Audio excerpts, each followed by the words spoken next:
Hello, everyone, and welcome to episode 33 of the Social Liability Podcast, the podcast where two men sit around and complain about the folks in our lives that violate the social contract we all agree to live by. I am your host, the Raz with my co-host, the Buck Grundle, giving you new and interesting stories from all over the internet. Buck, how you been, buddy? Been all right. Man. I currently looking out my house window here, and all the cows are up to no good. Have you started chasing the cows with the drone yet? No. No, I have not. I'm still. I don't know, man. You gotta do it. We'll get you your Part 107 license, then you can go out and do commercial cow photography. Nah. I see there's a lot of logistics that go into just getting me outside of my house, and the second that drone goes somewhere my wheelchair can't, which is anywhere off the sidewalk. So, I'm pretty well screwed. Like, all I can do is I can only imagine that poor little plastic, drone going down in the middle of a pasture, cows, and just being trampled. It's just all that fun. Just crushed. Just being utter catastrophe. Oh God.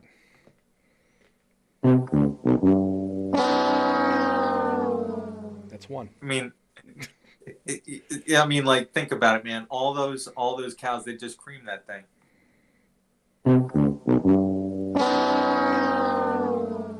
That's two. I figure I'd just butter you up a little bit. And three. Okay, so we've hit the hat trick, so I'm going to start talking. Along. God damn it. All right, so now I'm going to start talking so he can't, and if I have to, I'll mute his microphone. So we got some interesting stories this week, but we're going to start out. So last week we got a little political. We talked about some things that were going on here in the United States where we both are, and we talked about the insurrection, riots, protests, whatever you want to call it, there in Washington, D.C. Well, it seems like these things are starting to spread, Buck, because an extremist group accidentally called for armed rally in Anchorage shopping mall instead of the Capitol.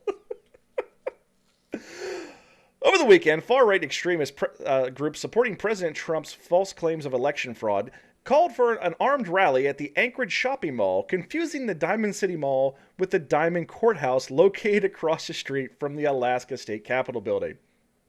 The Diamond Center Mall is located at 800 East Diamond Boulevard in Anchorage. The Diamond Courthouse is located over 570 miles away at 123 4th Street in Juneau? I'm not sure how you pronounce it. Juneau. The mall is named after Anthony Diamond, an Alaskan territorial delegate to the United States House of Representatives. And the courthouse is named after Diamond's son, Alaska Supreme Court Justice John Diamond. Posts of the Tree of Liberty and the far-right Boogaloo Boys website call for a refuse to be silenced rallies at all United States Capitol's buildings on January 17th. FBI internal memos have warned of plans by armed groups to commit violent acts in the U.S. capitals at this day. The mistake caused confusion and alarm for the Diamond City Shopping Mall, which decided to close the mall on January 17th. Diamond Center Mall manager Bob Dye told the Landmine, that's the name of they call it the Landmine, that he first received notice of the plan on Saturday night. He contacted ADP on Sunday and federal authorities on Monday. According to Dye, the Diamond Center is still waiting confirmation from law enforcement that the location for the event was a mistake. The thing is, who in a million years would have ever expected to see Capitol Hill breached and 5 or 6 people killed, It's really because of an event that took this much more, we took this event much more seriously, Dye said. It's, what's the saying? Fortune favors the prepared, and I'd much rather have gone through the effort than ignore it and have serious and even catastrophic events at the mall. And had we discounted this and not pursued it. Yeah. The Tree of Liberty website does contain updated information on the status of the Anchorage rally, but one comment on the event post reads, "Pretty sure the capital to Alaska is in Juneau." So, I mean, I can't even give these people an A for effort on this one. No, you really can't. And here's the whole thing. If you're claiming that you're protesting because you're right, no matter what side you're in or what you're protesting about, you should at least know where your damn state capital is. Right. Yeah, as far as their grade goes, they get an F for fantastic. As in, fantastic job landing yourself right here on the Social Liability Podcast. You stupid, stupid asses. This reminds me of a dude that we were supervising down in the work release center of our prison, and he was the city council person for York Springs. And his name was Gora. I don't remember this guy. Do tell. Weave this Well, tale of intrigue and suspense. Well, no, I mean, he and I were just sitting around shooting the crap one day, and I looked at him and I said, "You know what, Mr. Gora, you should look into making a law, because council people make laws, right?" He's like, "Well, yeah." No, they make ordinances, but go on. But whatever, he corrected me. I'm just trying to get to the meat and potatoes. I told him, I said, you should make something around felonious douchebaggery. I said, you can make douchebaggery a crime. And, had he done it, it may have spread and caught like wildfire. And then we could have this brand new charge that would be applicable to every one of these idiots. Because you know what? You've actually been campaigning to have felonious douchebaggery added to the criminal code since I've known you. Yeah. Yeah. And what can you argue with me when you see this? Sorry, again, like you said, this has nothing to do with your personal beliefs no politics, all that aside. If you can't even show up at the right frickin' spot to lobby for your cause, you are a douchebag. Not even the wrong spot, the wrong town. If you were to just be able to bend space and time and say, put this in Rhode Island instead of Alaska, they wouldn't even be in the right frickin' state. We're talking over 500 miles. I mean, this is that's not even an oops. That's not even a whoops. You can't even go whoops. It's like, it's on the other side of town. You could be like, damn, you're an idiot. No, this is 500 miles away, man. People probably rallied to get there. No, here's another thing, too. Here's another thing. There's people that go to the mall then on the 17th, and they're going to be like, why is the mall closed? Oh, because there's a protest over 500 miles away, so we decided to close the mall.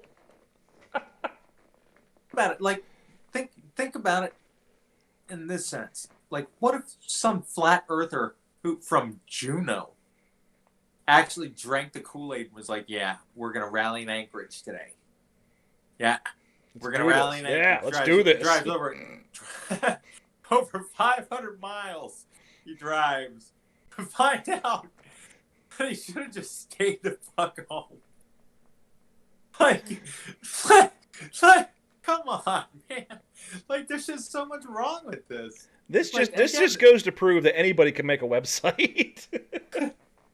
And it also shows why there should be, not there should be, but why there is still directions on shampoo bottles. This. Rinse, lather, repeat. Wait a minute. When do you stop? So let's go from extreme cold to extreme warmth, and we go to our favorite place, the great state of Florida. Womp womp. Florida man. Does whatever the fuck he can. Makes headlines every time. Florida's paradigm. Look out! Here comes Florida man. Indeed, here comes Florida man, because Florida man kicked chicken like a field goal, deputies say. Florida man is accused of kicking a chicken, quote, like a football player kicks a field goal, end quote, so hard that he broke 4 of the animal's ribs, authorities said.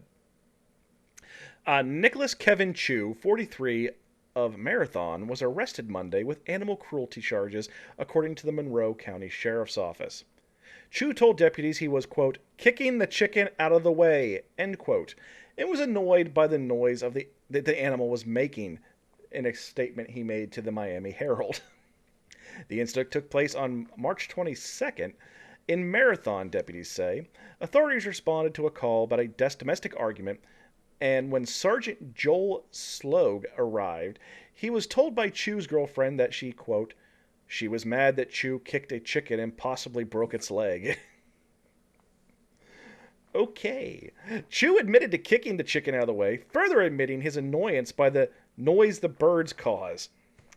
A separate witness stated that Chu kicked the children the way the chicken, not the children, the chicken, in the way a football player kicks a field goal. Slew found a Rhode Island red chicken standing on one leg, and it appeared to be in respiratory stress. The chicken was taken by animal control to Marathon Veterinary Hospital, and it was discovered the animal had 4 broken ribs. The chicken's owner was reunited with it after it had been taken to the Florida Keys Society for Prevention of Cruelty to Animals. The owner is going to press charges, WTVJ reported. Chu is being held on a $10,000 bond and will be arraigned on June 11th, according to arrest records. Why this is just now hitting the news, I don't know, but it is what it is. I'm just gonna start off by saying I am very sorry for anybody who has an emotional attachment to our avian ally, the chicken. But I do understand that love and adoration for that majestic and noble bird. But I just think this is hilarious because what kind of dickhead just like I don't give a shit. If you don't, like, you just don't pick up a living sentient being and just kick it because you can. Well, I wouldn't exactly call it sentient, but living, yes. Well, oh my gosh. And first off, just go ahead and hit the damn button because I'll tell you what. Oh man, foul play all the way around. This guy, all I can say about this guy is what in the ever-loving cluck. Get the flock out of here. God darn it. Whatever. I could probably give her three or four more there because I love bird puns. But you go ahead and give me your comments now, Raz, because I'm done. You think the guy would know better? Son of a bitch. What? Nothing. I just wanted to interrupt you. Oh. It's comedic flair. It's good timing. Sorry. It really wasn't. But has this guy learned nothing from the video games of the last 15 years? Every damn video game I've ever played, you kick a chicken, bad things happen. And in this case, you're going to be in jail on a $10,000 bond, which is insanity to me. Because there are people who go to jail for much more serious offenses, whether you are a fan of the chicken or not. I personally hate chickens, and what better way to hate them than to eat them by the millions, in my opinion. But I don't go around kicking chickens either. It just seems like... But here's the next question for you. Just taking my new dog to the vet to have her checked out and make sure she was okay, that cost me a couple $100. How much does it cost to A, sedate a chicken, B, x-ray a chicken, and give a full veterinary workup to said chicken, only to return chicken to said owner, who is then going to eat said chicken?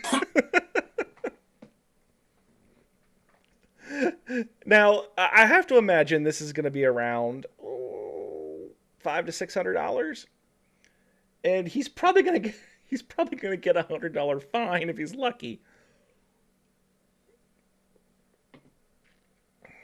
I'd serve that bird with freaking caviar or like the finest champagne ever.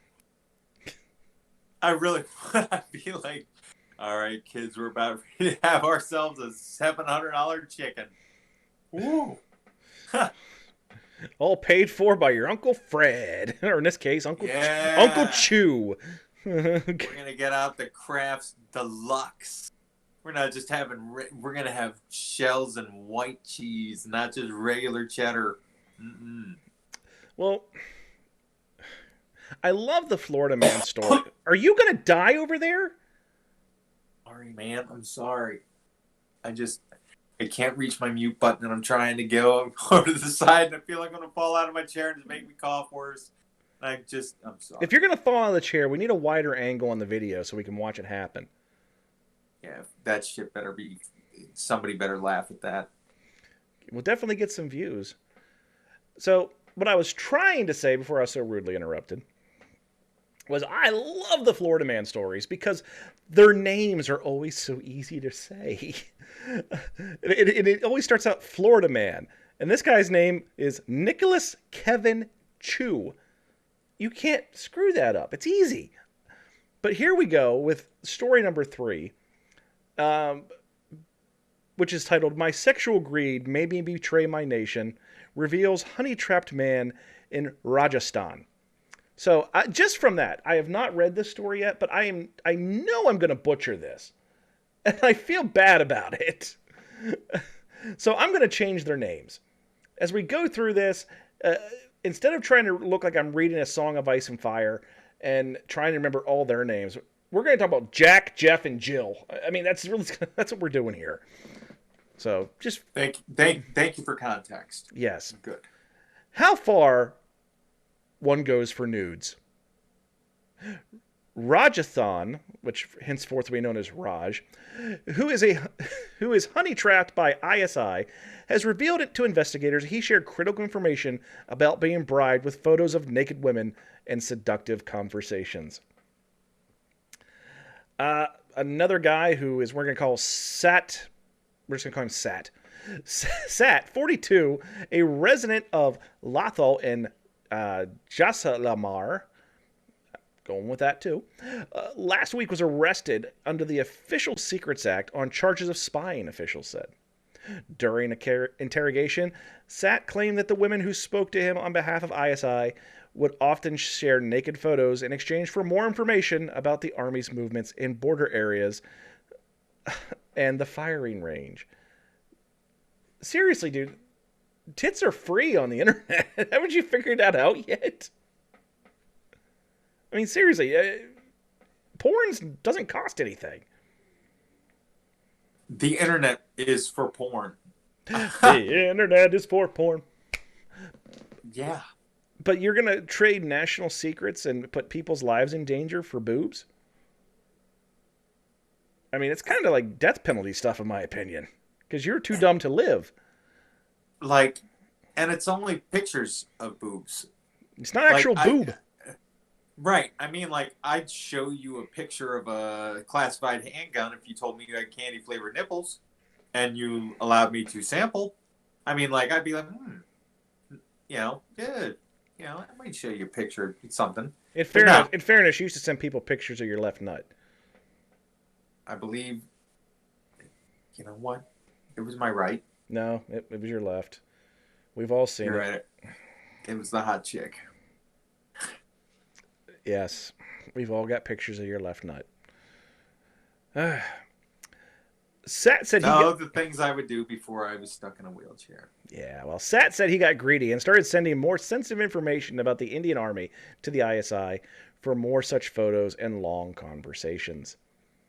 The accused told investigators that he was in contact with these women via a fake account on social media. He used the same account to send confidential information across the border. How much you want to bet he's talking to a dude? I mean, I'm hoping we get to that point in the article, but I bet you he's talking to a dude. I wouldn't even put $1 million fake dollars on that. I think that you are right. The accused told investigators he was in contact with these women. Oh, I already said that. Intelligence officials said that the gentleman had been in touch with ISI for a long time via social media accounts and was honey trapped for critical information. The official said that the accused is being watched for some time, and many Army documents were found on his mobile phone when he was detained. Yeah.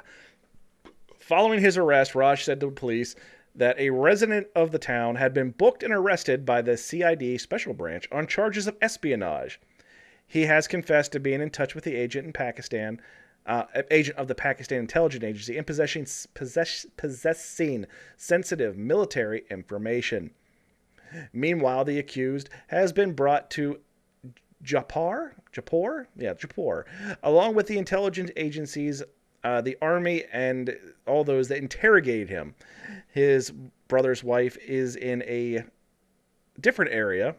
Police said that, and added that it's just like really bad translations. Now I can't read it. So, but okay, I really want to know. I really wish they would touch on it, but I bet you anything it was a dude.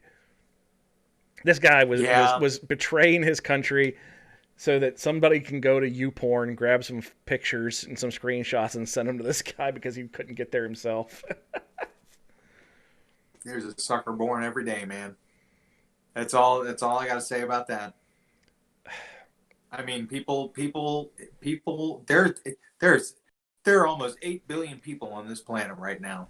Somebody will fall for just about anything. Period. Well, that's kind of the concept behind all the bullshit emails that you get constantly offering, like, "Hi, I'm a Nigerian. I am Nigerian royalty, and you are my long lost whatever." The concept is they're not actually supposed to be like extremely plausible. You want them to actually be stupid because you don't want to deal with anybody who has an ounce of common sense. When you are trying to scam somebody, you want to lure in the people that have the lowest IQ, the ones that are the least likely to catch on to this. And, when you call in and saying you're with the IRS and the only way you can clear up your debt is to send me Best Buy gift cards, I mean, it takes a pretty low IQ individual to fall for that. But so when they send those emails out and they're trying to convince somebody that, yes, I am Nigerian prince, and if you cash this check for $1 million, you will need to only send me back 40,000 or something. But you need to pay the taxes first. So send me the money for the taxes. You want somebody who's actually going to fall for that. So you send the email out that's like unbelievable. But you're playing the numbers game. If I'm sending it to 8 million people, 3 of them might respond. And if those 3 people respond, and I make $10,000, so be it. Oh, it's sad. I mean, there are people out there that do more convoluted and ones that seem a little bit more legit, and they work too, but they're not as. You have to put more work into them. There was an example. My wife had a coworker one time who got an email that said it was from her boss, but it wasn't, because it was the organization, whatever at organization, and this email was like from a Gmail account or something, but it was the boss's first name. It was their first and last name at gmail.com. So what this person had done is they went on their website and just grabbed the director's name, created an email account, and then sent it to a handful of them in the organization. Also had their emails listed saying, "Hey, I'm in a meeting right now. Can you go get me two like $100 gift cards from Walmart? I forgot such and such's birthday. I'll pay you back right after the meeting." And they did. This person actually went out, it was like $300 or $600, I can't remember, worth of gift cards. And then, because they can't wait to get out of the meeting, go ahead and just send me the numbers. I'm going to send them to him in an email. We don't need that physical card. Just send me the numbers. So then after the meeting was over, which there was no meeting, she ran into her boss and said, "Hey, did your nephew or whatever get his gift cards?" "What are you talking about?" And from my understanding, the bank told them to pound sand. They weren't going to do anything for it because she's an idiot. Pretty much. Yeah. So if you're ever wondering why those scams are the way they are, it really is because they're trying to catch the most dumb and gullible people that they can. Because who's going to believe a Nigerian prince is going to email Buck Grundle and say, "Hey, you want some money?" You never know, man. You never know. You do kind of look like Nigerian royalty. Oh man, it could happen. My day is coming. My prince will call. My prince will call. So we're going to keep going here with some stories, but I want to touch on something first here, Buck. So we've been talking about different things on the podcast, and one of which has been getting you to actually start your vlog. And we've been talking about it for what? Like, we're 33 weeks into this? Yeah, so probably about a year. And guess what? The first episode, the pilot, finally came out yesterday. We're recording this on Friday as usual, but if you follow us on our YouTube channel, you would have seen the premiere of Buck's new vlog series, Better Than Bad. Better. And he yelled so loudly into his mic right there that the audio actually filtered out. But he seems to be excited. So why don't you tell us what Better Than Bad's going to be there, Buck? It's going to be a little worse than good. How about some more details there, Butt Munch? Nah, it's just, people, they tell me I have great attitude and awesome perspective on things, and I should start my own vlog or whatever. And it's just pretty much on that. The very first thing was 10 things you don't say to a person in a wheelchair. And that's what somebody else thinks are things you should not say to a person in a wheelchair, whereas I have no issue or qualm about anything on the list except for one. But, you watch the episode and figure out what that one is. But just in case you were all wondering, I'm wearing a shirt right here. Let me move my microphone for those of you that are watching the video version of this.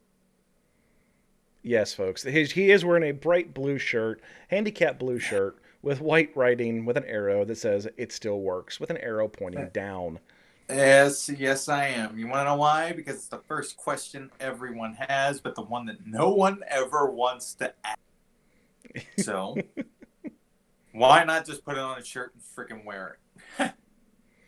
I got you a really inappropriate, handicap shirt, but I can't remember what it said. They see me rolling. Oh, they see me rolling, they hating. Yes, and I don't think you planned it out when you got it, but it worked out to be perfect because the picture of the power chair on the t-shirt looks really similar to the chair that I actually ride around in, so it just makes it that much cooler. Well, I'm glad it worked out. Oh, it really did, man. Accidentally awesome is still 100% awesome. Well, we're going back down once more to the great state of Florida as we talk for our next story. Florida man tries to film dancers at Pensacola Gentlemen's Club and fights staff. A man in Pensacola, after he allegedly became upset when told he could not film a dancer in a gentleman's club, then attacked one of the club's male employees and struck a woman across the face. Jacoby Smart of Lauderdale was arrested Sunday and charged with battery with intent to cause bodily harm and aggravated battery causing bodily harm or disability. He was charged and now has a $16,000 bond. And he remains in custody as of Monday. According to arrest reports, Pensacola Police Department officers responded at 12:40 a.m. Sunday to a fight at the Escapes Gentlemen's Club on East Fairfield Drive. Witnesses told authorities Smart entered a VIP room with one of the club's dancers. One of the club's male employees was then informed of a light coming from inside the room and that Smart was recording a dancer on the private stage. When the male employee confronted Smart, Smart tackled him into the VIP room's couch and repeatedly punched the man in the face before the other employees managed to pull him off. The employee had a deep cut on his mouth and around his left eye, which was sealed shut. Multiple employees attempted to stop Smart, including one female employee who kicked and who kicked and punched Smart in an attempt to end the attack. At one point, Smart turned to the woman and slapped her across the face, causing her to fall into a wall. When staff escorted Smart out of the club, he immediately took off running towards the nearby railroad tracks. Officers found Smart still on the tracks and arrested him. Holy shit. So, you and I have quite the experience with these gentlemen's clubs. You more so, actually. Yeah, I actually worked as a bouncer at a Mexican gentleman's club for a little over a year. It was Now that was back before cell phones really were like commonplace with video cameras and everything on them. I had a prepaid cell. It was like a burner phone, and it was the state of the art technology at that. I mean, like this phone. I worked back in these places in like 2002, 2003. I mean, cell phones weren't even a wet dream back then. Not the way they are now, at least. Well, so me and my wife actually used to go to clubs all the time, not because we were going there to see the strippers, which, but they weren't exactly unwelcome, but by our view. But one of the best things about strip clubs, no one is ever using the pool table or the dartboard. Truth. So if you want to go play pool or shoot darts, go to your local titty bar, and if they have one there, you're golden because ain't no one going to be using it. Not a soul. That thing has got dust on it older than the crust in your underwear. That's pretty much about the equation for a pool table in a strip club. Yeah, we actually we were driving around every damn bar we went to. We could not find a dartboard anywhere that didn't have a league or something going on. And I was like, I think they have one over at the local strip club. Let's go. So we went, and we'd hang out there and play darts. The girls would come back or like, does anybody here want to dance? No, you want to play a game of darts? Yeah. Well, when we were out for your bachelor party, do you remember? Like, I don't know if you remember this part or not, but the first thing I asked the security guard when we walked through, and I was like, wait a minute. Which one? At Scores? Scores. Okay. Which is like the strip club in Baltimore, Maryland. If just establish that. Okay, he had like a black light that he would like scan over your hand for if you left and came back in, you got like a stamp on your arm to show that you were already like searched and admitted and whatever. And I asked him, I said, hey, could you just bring that little black light over here real quick and just shine it over that stool that chair they want me to sit on? And he's like, okay. And he did. And when he shined that black light over that, I was like, I'm already handicapped, I know, but like I got some life left in me and I'd like to keep it. So I'll just take one of these folding metal chairs and some Lysol wipes, and then I will proceed to enjoy this from the comfort of a sanitary environment. Thank you. As sanitary as you can get anyway. Yeah. So we went to well, okay. We need to just have an episode about that bachelor party because it was like movie worthy. But let's just talk about the strip club we went to. The first one we went to. It was some of the people with us made it the most awkward strip club in history. We had one individual. Let's call him Ren. Let's call him Ren. Ren was allowed to come to this party by his then fiance, I believe she was, or maybe just girlfriend. Yes. No, fiance. But he was told that he was not allowed to go to any strip clubs because that's immoral. And he got taken to one, and he was going to wait outside. It's like, yeah. He really was. He really was going to wait outside. It's like, maybe you don't understand what's going on here, buddy. Nah, dude. We're sending our brother, Mr. Raz, we're sending him from bachelordom to, minivandom. Like, come on. I don't have a minivan. Put in there. I don't matter. I don't have a minivan. I do. It's got a ramp and everything. But we eventually did drag him in, but he wouldn't look at the girls, or so we thought, or so we thought. So, if you're looking straight ahead right now, and you're looking at the entertainers, and you look about, I don't know, almost to your right, not entirely, where Kind of like 2:00. but not Like enough, but not enough that you could be looking at them through this, like through the corner of your eye. Enough that you were actually turned far enough away that there is no way you could be looking directly at the girls. Yeah, 2:00. Yeah, and it's like, what? Yeah. So he just sat there, and I'm like, what the hell is? And then finally, somebody got behind him. Hold on, wait. No, we're not gonna talk about.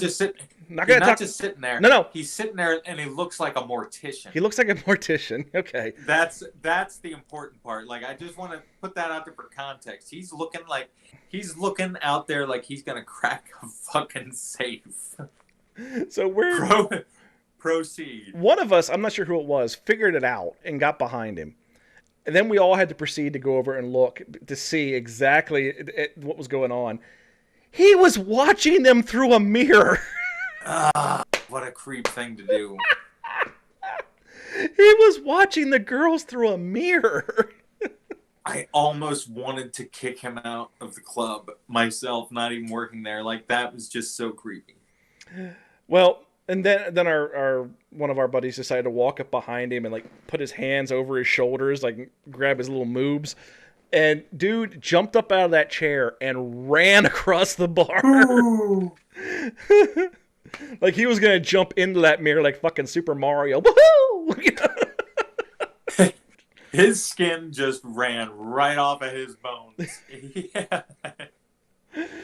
Oh, that was hilarious. Now, no, that was hilarious. But that wasn't even the best part of the night.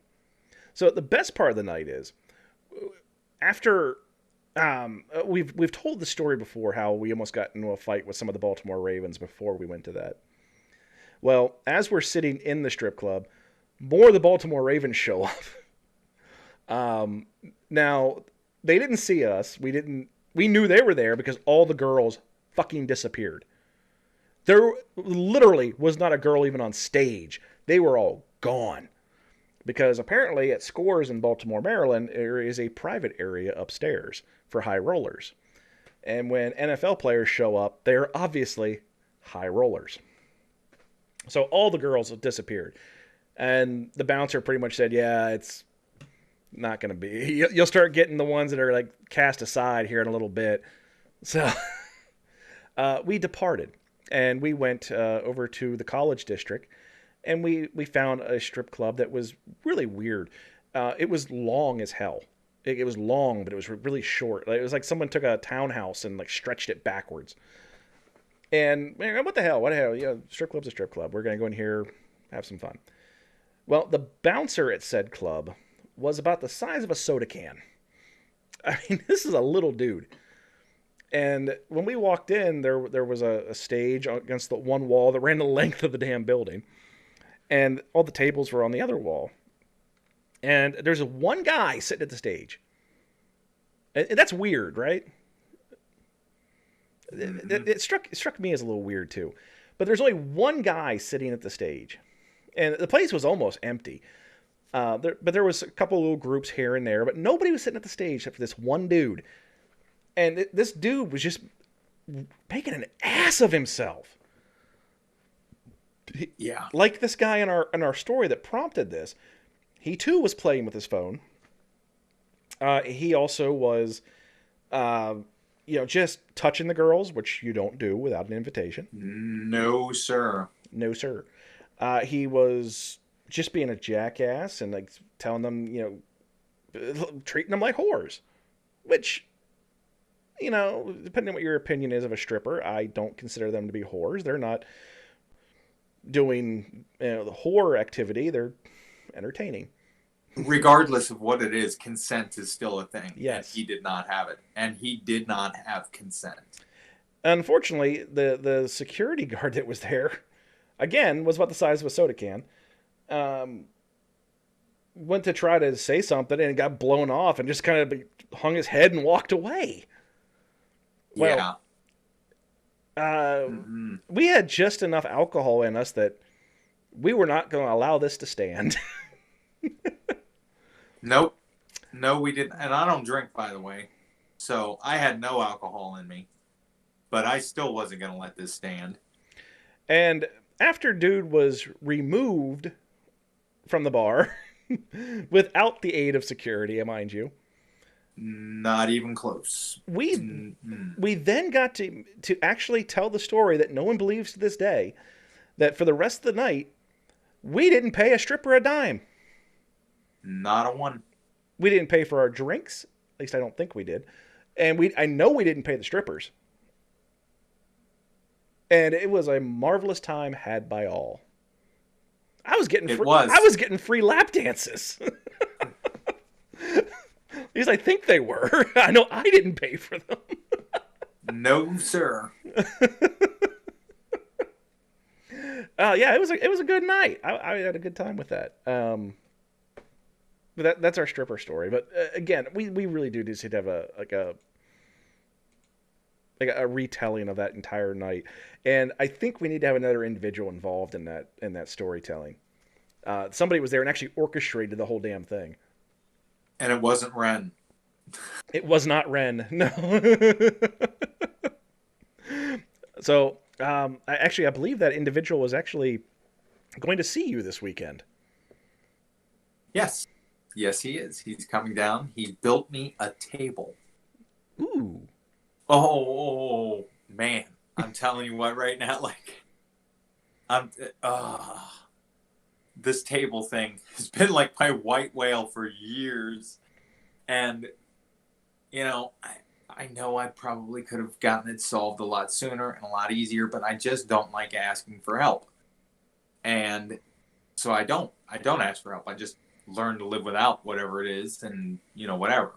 But our friend, who knows me extremely well, also knows that I'm not asking anybody for freaking help.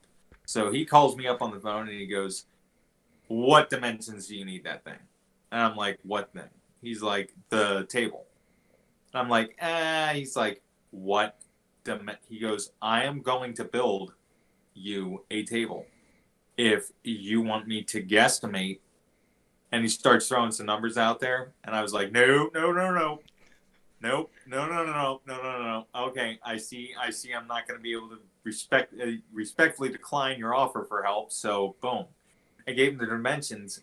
2 days later, he sends me a picture of this beautiful table, complete with power supply.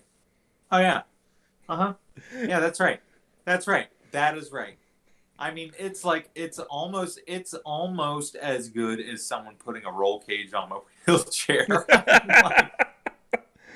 I'll tell you, I've seen pictures, and I know it's not quite done yet. I know it has to have some cleanup done to it, but that thing's beautiful. So. Oh yeah. Oh yeah, and you know, and it sounds silly, you know, that I'm getting this excited over a table, but if you've ever seen me try to eat a bowl of cereal or, you know, hold something that would require a table, and you see me trying to manipulate my life through holding these, because I just don't fit near a regular table. My wheelchair just doesn't fit. Okay? That's just the nature of the beast. And because of that, again, you know, like, I just go without. I'm like, well, screw it. But I end up looking like the crooked man of Calcutta. Like, it's terrible. I sit there and I'm like you would feel sorry for me just watching me try to eat. So so what you're saying is, if we got a video of you trying to eat and played some Sarah McLachlan music, we could definitely get some donations for the podcast. Oh my gosh. Oh yeah. Oh yeah, man. Oh yeah. On the arms of the angels. We would, we wouldn't just go to summer camp. We would go to space camp. Woo! Space camp. I mean, like, we would do that on our way, like, and on our way we'd stop by Disney. Like, that's That's how sorry people would feel. Like, it's bad. And I would ham it up too, especially if I knew that we were doing it for money. I'd be like, I can look a little extra handicapped for this. So, yeah, I mean, that would. I want to go to space camp. I really do. I'm telling you, man. When we went to the all it's gonna take is a little Captain Crunch, a little 2%, and some Sarah McLachlan music, and a little movie magic. So there was a for those of you that don't know this, the Smithsonian's are all around DC, and they're free. Smithsonian museums are awesome, especially if you want something to do with your kids. And what people don't know is the National Air and Space Museum. There's actually 2 of them. There's the one that's in downtown DC, which is, that's where they have like the rockets and like some of the airplanes and stuff. They're hanging from the ceiling and stuff like that. It's really a nice museum. But the Udvar Hazy Center down in Virginia is actually the much better of the 2. It is a series of large hangars that actually have all the original planes on like 3 stories. You walk in the freaking front door, there's an SR-71 just like sitting right there on the floor right in front of you. Directly behind it, well, there's a space shuttle. You want to see Felix Baumgartner's capsule when he did the space jump? It's there. You want to see one of the Wright brothers airplanes? It's there. You want to see the Enola Gay? It's hanging from the ceiling. You can go up on the catwalk and walk up right to it. They got a Concorde, for Christ's sakes. They have everything. It's awesome. But one of the coolest things they have there is they have a space shuttle landing simulator. And my two kids got in there, and they were landing the space shuttle, and I was like, give me the controls. I wanted to land the space shuttle. So I think that's what we need to do. We need to go to space camp. We're going to start a fundraiser. We're going to start a Patreon. Send Buck and Raz to space camp. Yeah. And, we're only sending Raz along with me as my caregiver. No, we're going to have to hire we're going to have to hire somebody for that. I ain't wiping your ass. No, don't worry. I'm going to bring my service wife. We're going to call you the caregiver for fundraising purposes, man. We want people to give from their hearts, not from their wallets. No, we want them from their wallets, not their hearts. Okay. Back to the actual purpose of the show. We have one story left, which this is great. Have you ever heard the name Jack Angeli?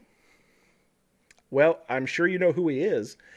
If you watched any of the things that went on in D.C. the other day, he's the guy that dressed like a Viking with the big horns on. So, horn guy. Well, Jack Angeli, horned man who stormed Capitol, refuses to eat as guards won't feed him organic food.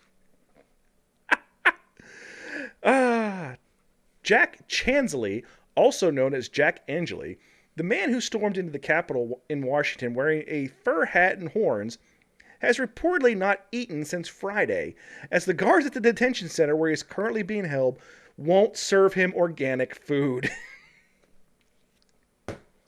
I'm going to spearhead this revolution. I'm going to be the most prominent guy on display, but I must have everything from Whole Foods, please. Well, Raz, he is a Viking. He's something, all right. Angeli is a 33-year-old QAnon conspiracy theorist who lives with his mother and often attends pro-Trump rallies. In an interview last week, he said he is not worried about the federal misdemeanor charges. I'm not really all that worried about it because, in all honesty, I didn't break any laws. I walked through open doors, he said. According to ABC 15, the public defender who is currently representing the man on Monday said he is, quote, extremely restrictive diet, perhaps for religious reasons, end quote. He claims he has not eaten since being taken into custody on Friday. The judge said the statement was deeply concerning and asked the defender to work with the guards on his dietary issues. He also said he's a Navy veteran. According to the self-professed I can't even pronounce that damn organization. His shaman's dietary restrictions have been shared widely across social media, while people ridicule the man's suggestion that he should be served organic food while in detention for his role in the attempted coup. And there's a whole lot of Twitter quotes on here. 5 days from, quote, I'm going to overthrow the government, to, quote, are you serious? You're not going to... Are you seriously being serious with me right now? So we talk, it seems like we end up on the subject every single show. We worked in a prison. Go figure. Yeah. Do you remember some of the dietary people? Yes. So, and I also remember some of the bourgeois hunger strikes that went on there too. Oh, the hunger strikes are the best. I mean, you find out where a man's true convictions lie based on how long he'll go without eating. Indeed. That's because most hunger strikes are resolved with a phone call and a peanut butter sandwich. That's about what it takes in a prison to get rid of a hunger strike. Chances are the guy actually just wants like some sort of special treatment. He feels like he's entitled to something. Well, you got to consider an inmate's job is to quell boredom, because that's what it is. Prison is boredom. And if it just means I'm going to screw with the staff, I'm going to screw with the staff.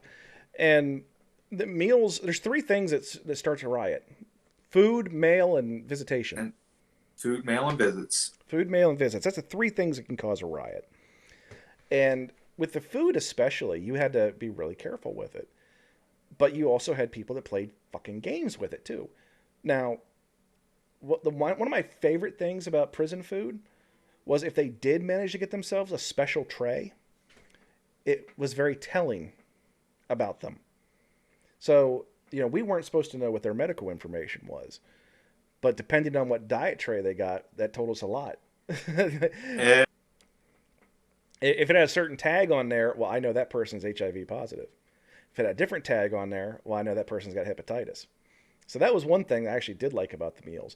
But you'd have people all the time playing these games. We've talked about food loaf. That was like a disciplinary thing. But you'd have people, too, that would, I'm an Orthodox Jew. I can only eat kosher meals.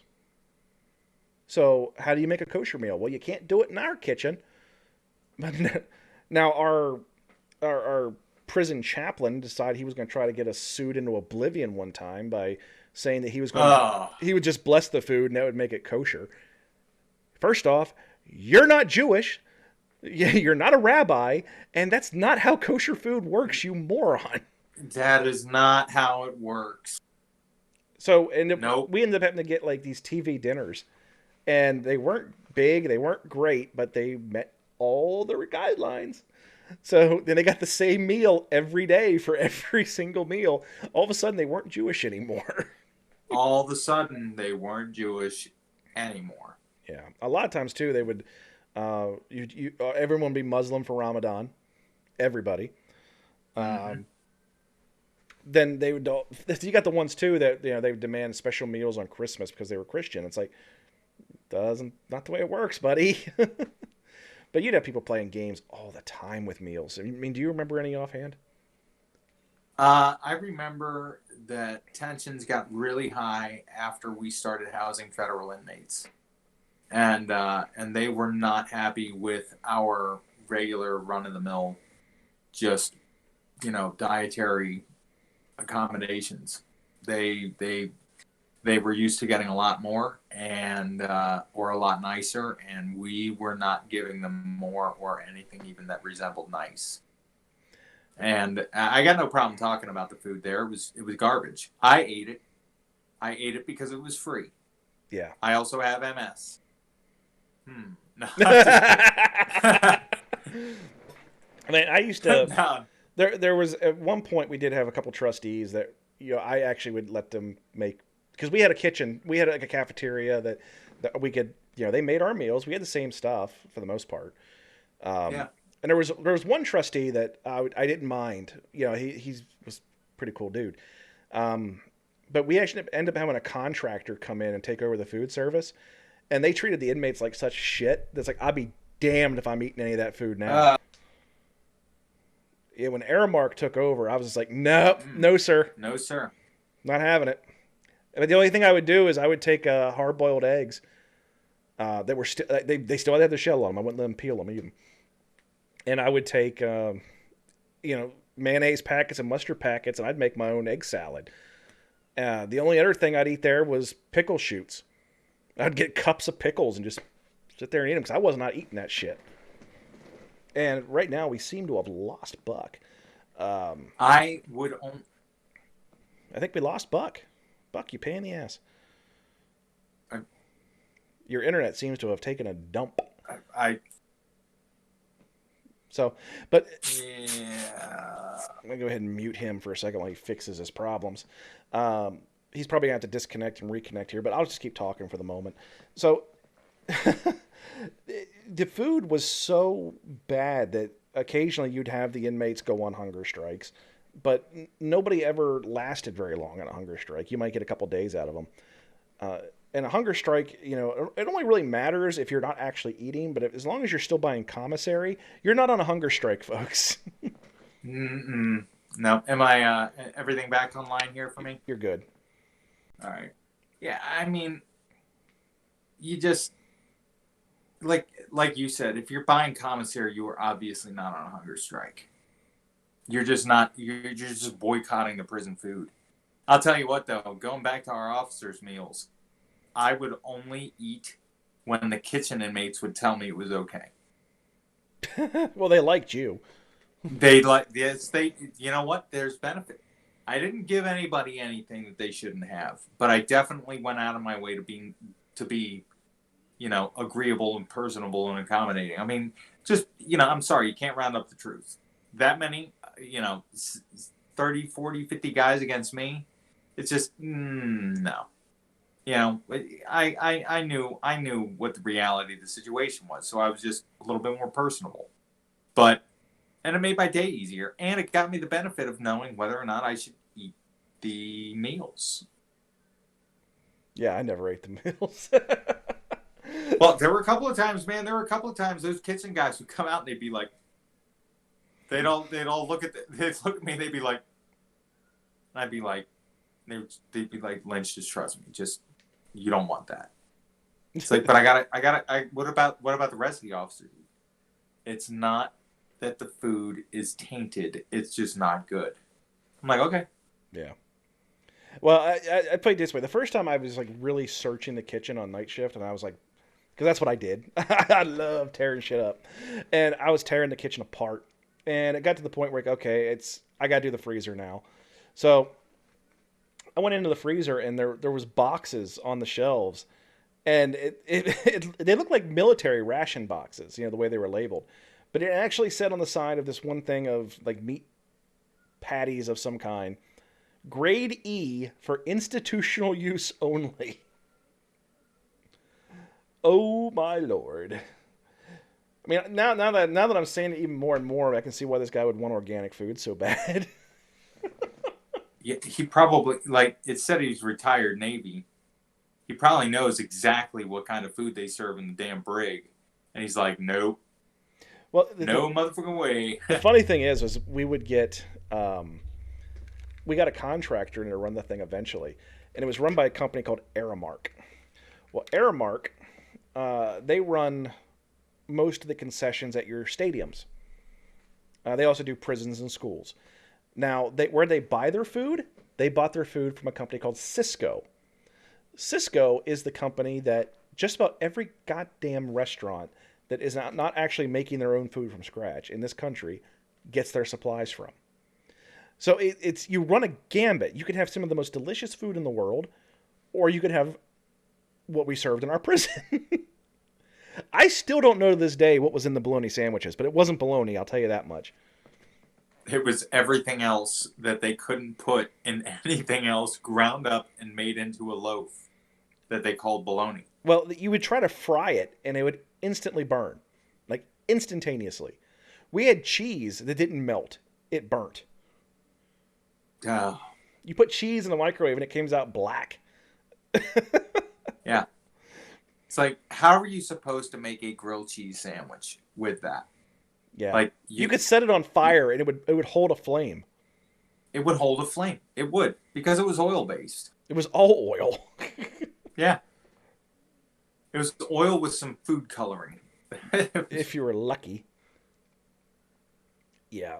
Now, granted, some of those workers were the most creative people in the world, and every once in a while you get one in there. It's like, how are you not a chef? But for the most part, their ingredients were not that great to work with.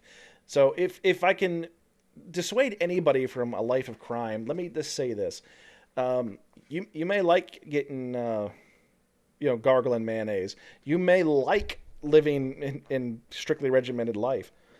You will not like the food. Nope. And that's just a tip. No. That is a tip from us to you. You will not like the food. You will not like the food. That being said, folks, stay out of jail, and that brings us to a close of yet another edition of the Social Liability Podcast. Make sure you check out our YouTube channel, which if you just search for the Mount Moon Crew, or you can look for Buck Show, Better Than Bad with Buck, or you can actually look at another member of our team's videos, Sadar, her video, Strictly Pizza. She's got a new series out, Strictly Pizza, which there is a I know she got some packages from Buck that she's going to be opening. So oh, I'm so excited for it too, man. I'm so excited for it too. I'm never ever gonna ever watch a video with Sadar pulling a pizza out of the oven on top of aluminum foil again. Never ever. I'm sorry. I am sorry, man. And that pizza was probably delicious and whatever. Some people say it affects taste. Some people say it doesn't. But you know what? If you're gonna film it, let's make it legit. That's all. I believe she is going to be filming a new episode of Just Pizza today, but it will be with a store-bought pizza. So, or not store-bought, restaurant pizza. So we'll see what happens with that. That being said, folks, thank you very much for listening. Make sure you subscribe. If you want to give us a 5-star rating on whatever platform you're on, that would be outstanding. And share it with a friend. I mean, really, we have a hell of a good time making this. I know Buck looks forward to it every week. And, I do. And it keeps him it keeps him from running his wheelchair out into the cow field. So make sure you're just telling a friend, hit the subscribe button, listen to us each and every week, and we'll see you next week on the Social Liability Podcast.